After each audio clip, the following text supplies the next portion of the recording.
Oh, hi! Ethan Gilsdorf for the Boston Globe, and we are here at Kaitoke Regional Park. It's about, I don't know, 45 minutes or so north of Wellington. We're on a little mission today to go find Rivendell. Yes, that's right, home of the Elves. So, let's go find it.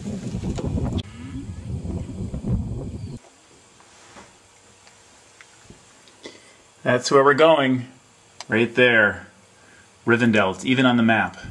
We have to make sure we have our little fellowship. We don't need Galadriel. Let's see, here's Frodo.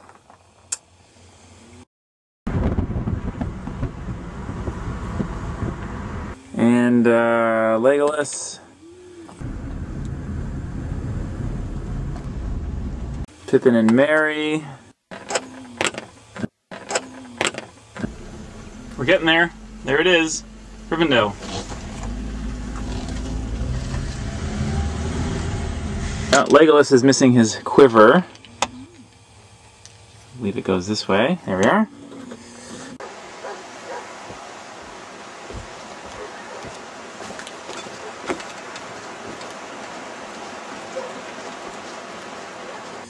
Okay, off to see the elves. Here we go.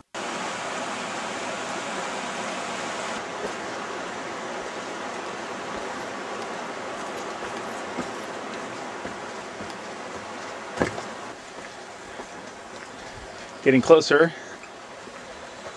It is Rivendell. Okay. And across this bridge. Where are those bloody elves?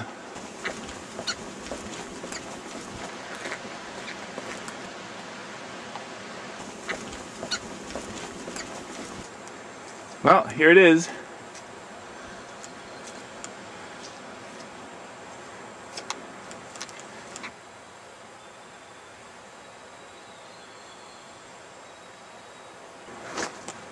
Part of Rivendell anyway. Because if we go back to the plan here, get it the right way around. If we go back to the plan, we can see there was a stream that ran down into a pool. And these two little trees, these two little dots are these two trees behind me. So the stream actually came down the hill between these trees into a big pool in this area down here.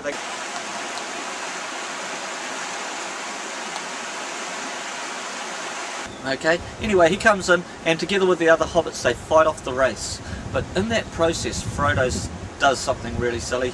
He puts the ring on his finger. Now that's okay to do to disappear, but not when there's race around, because it doesn't work that way. Straight away the race knew where the ring was. Boom. Ah, there it is. This is the place where they built it. The House of Elrond and the Elves of Rivendell.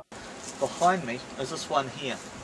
Now this doesn't show us the water underneath because it's a high shot. This branch here is the one right up there, which means that this platform was very high and all of these pergola type structures were right up in and amongst the trees.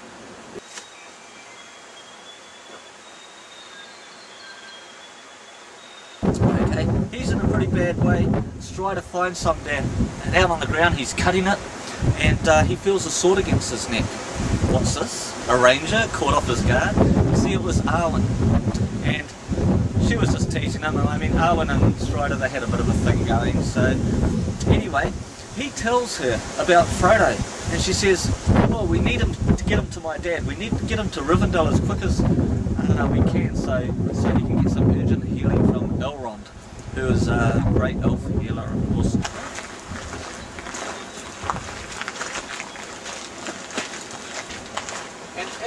Back to the van in the car park, we're going to go across another bridge just before the car park, and from the bridge this is the view that we have. So you'll actually see this post, keep an eye out for that, up by the road there, marks as a reference to see where the edge of the Rivendell set was. I'll leave this down here so you can see, so you can get an idea of, you know, because Legolas, he always has this sort of stormy, far away look, which is most important. But what I've got here, by the way, isn't a bow and arrow. We find that people get shot or arrows go missing, so we've got a replica of Frodo's sword Sting. which was given to Frodo. Well, it's got a bit missing off the end. It was given to Frodo by Bilbo over there in his bedroom. But Sting was made by the Elves. It's got elven writing on it. Turns blue when there's orcs around, so there's obviously no one from Auckland here. And we're going to use this one as a prop for some photos. So who's going to be our first elf? Come on, I reckon it looks pretty good. Yeah. Pretty good. Okay, so we only need one more thing, of course. Ears. But it has some ears too. Oh, perfect. Mr. Spock. There we are. Now, who's got camera? Why does you think people go on these tours? Like, what do they get out of it, in your opinion, after doing this for a couple years now? Well, first of all, I think that a lot of people have a passion about Tolkien and his writings, predominantly because it touches people in a certain way. They can relate to certain characters, they can relate to the story. It's true to life in that sense. And when Tolkien wrote the stories and wrote the books, he was creating an environment, a whole mythology in a way.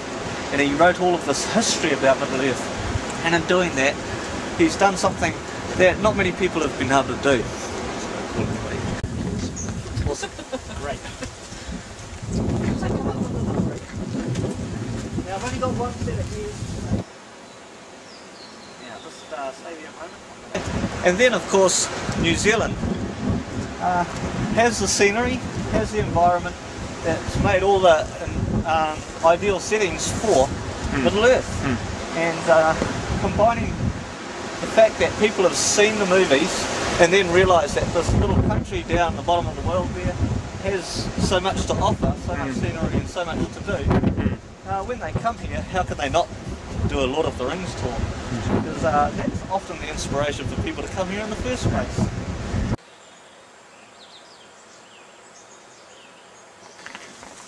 Looks like a good spot here.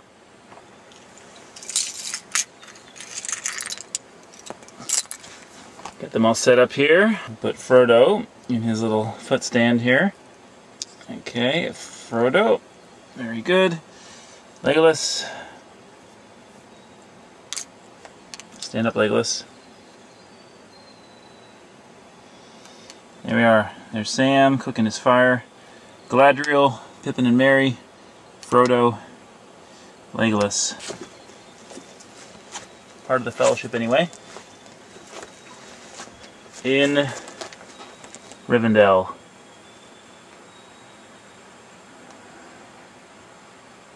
We've found Middle Earth.